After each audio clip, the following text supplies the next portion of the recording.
Hi everyone, and welcome to my EDL 856 case study, A New Role for the Parents Organization. To start off, I'm going to summarize the case study and just establish the facts that were given within the case study. So, the current PTA at my school has discontinued their affiliation with the National PTA. The PTA has expressed a need for parent participation and community involvement. In the past, I've had the PTA assist in different activities such as the parent staff picnic, parent teacher conferences, and a recent bond referendum for in addition to the school building. I met with the representatives of the new parents organization. At the meeting, we discussed the annual back to school night. The parents expressed their dissatisfaction with the traditional approach and suggested that a new approach needed to be made. The parents would like to find out what really is going on in the classrooms at the back to school night. Their suggestion is that the school would sponsor a series of back to school meetings focusing on one or two subjects each evening of the week. And also, parent teacher conferences should be held during American Education Week. The teachers would be responsible for creating their presentations as well as being available for parent teacher conferences. In addition, the parent leaders expressed their desire to become equal partners with the school in deciding what was best for children. They stated that the school board set broad policies for the districts, but they wanted to play a greater role in developing and deciding on policies. The president of the group shared with me that they had met previously and established committees. The committees were going to collect data and use this data to issue policy statements. As principal, I was surprised at the meetings that I wasn't involved with and honestly concerned if the committees would interfere with the normal operations of the school. In the case study, I will talk about some of the legal or ethical issues that could be involved. When talking about if there was any harm done, I don't believe that any individuals were harmed through this interaction. I'm a believer that all parties in this situation had good intentions and that they truly just want what is best for students. Does this action or situation contravene an existing law or breach of contract?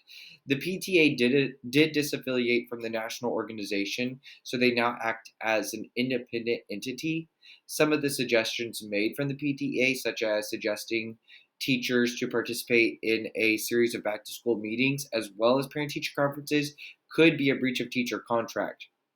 As the building principal, I will always honor the expectations listed in the teacher contract and the number of hours teachers are to work for back to school night and parent teacher conferences. So exactly what happened?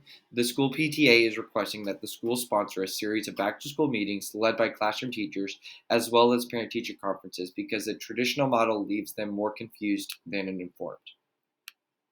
Now let's look at some of the facts involved in the situation, and we're going to synthesize these facts. So the people involved are the principal and the PTA organization. The principal, it is unknown the number of years that the principal has been at the school. It is also unknown the number of years the PTA members have been a part of the organization. The one thing that is known, though, is that the president is a young attorney, or the PTA president is a young attorney. The place that this takes place at, it is at the school. It is unknown the demographics of the school, the number of students at the school, the diversities that are a part of the school. It is also unknown the number of years the school has been established or the number of other schools in the area. I believe all this is important because that needs to be taken into consideration when dealing with the PTA. It is also unknown whether this program is an elementary, middle, or high school. Now we're going to prioritize the information. So could the conflict situation or decision be damaging to stakeholders? Anytime parents are involved in any decision, it can always be damaging to the educational community. You want to make sure that you have parent support within the school. So the PTA organization is a key partner with the school because they raise money for classroom teachers to enhance the learning experience for the students. They also assist in organizing family events for the school. Regardless of the decision that is made, we just don't want to tarnish that relationship. What individuals and groups have an important stake in the outcome? Members who have the largest stake in the outcome would be the PTA organization, building principal, classroom teachers, and students. Have all the relevant stakeholders been consulted? I do believe that additional consultation needs to be made with the superintendent so he or she is made aware of the request. Can I learn more about the situation? Yes. I do believe additional conversation should take place with the PTA organization, as well as the teachers and potentially even the site council of the school. Do I know enough to make a decision? No. I would refer to the teacher contract on the amount of time teachers are required to stay after school for parent teacher conferences and back to school nights.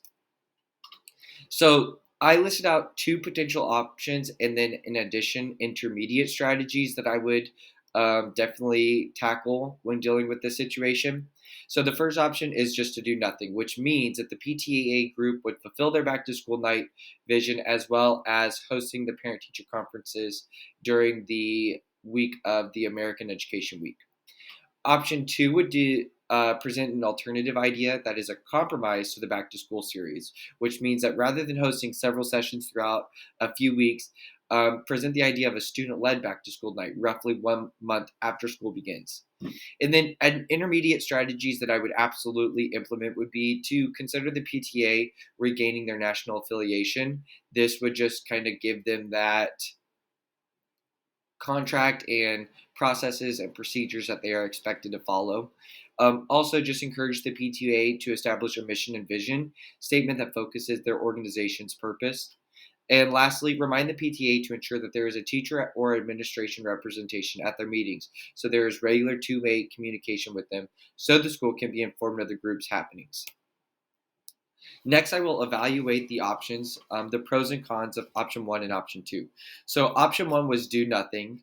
The pros of this option would be the PTA group will be happy because they are more involved with the school. Also, they're getting their way. Option the pros of another pro of option one would be the students as families will be more informed on what is actually going on in the classrooms.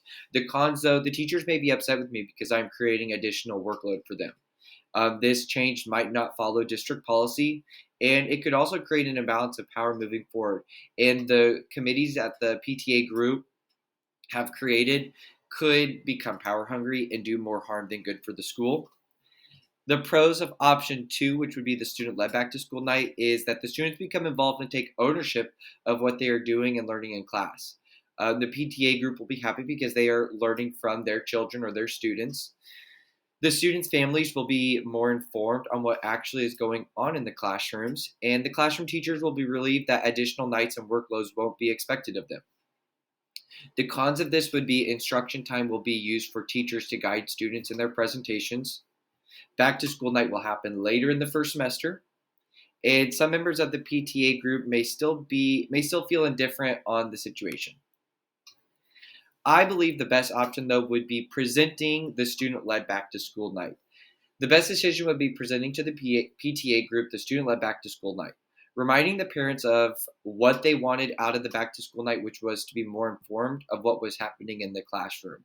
Letting parents know that at my previous school, I hosted a student led back to school night, and the outcome was phenomenal. We were able to use the resources at our school to benefit the school programs and student learning. This provided students the opportunity to take ownership of their learning and procedures in the classroom and share them with their families.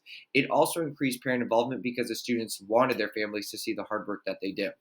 In addition, families who were mostly Spanish speaking benefited from this because their children gave the presentation in the language that best worked for them. Prior to presenting this alternative option to the PTA group, communication should take place with the superintendent and staff to gather input before moving forward. And to make sure all stakeholders are satisfied, the PTA group should be involved with the conversations happening around the student led back to school night. An idea would be to elect a member of the PTA group as the liaison between the school and PTA so there is no miscommunication. Implementing my best option would be first, I'm just going to consider all the logistics of the student led back to school night. Some of those logistics would be the time or night that the back to school event takes place, the equipment that would be needed for the back to school night, student led back to school night. Also, should there be additional presentations from the administration or PTA group to kind of rally support for more involvement with the school? transportation for families, advertising of the student-led back-to-school night, providing classroom work time for students to create the presentation, and then also, what if students have more than one teacher? What does this look like? Second, I would present the alternative options to the superintendent and staff for input. I would then reevaluate the event and critique based on feedback from the superintendent and staff. And then lastly, I would present the idea to the PTA group. Through this presentation, I would want to make sure that I had the support from my staff and superintendent so that the PTA group knows that this is what us as a staff and school want, and that this is best practice and what is best for students.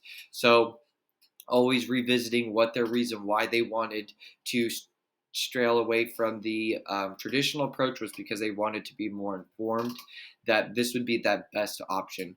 Lastly, or in addition, I need to encourage the PTA group to elect a liaison for the event, and then lastly, just implement the plan for the student-led back-to-school night. um, As always, there could still be pushback. If the PTA group is unwilling to compromise, I would next consider a meeting with the superintendent and PTA group to make sure that our vision and missions do align.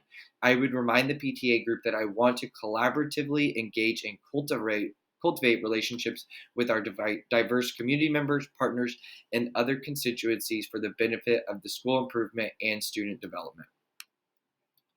This is the conclusion of my case study. I truly enjoyed learning all about school community relationships throughout this course, and I can't wait to implement these ideas and practices when I become a school principal. So, thank you so much.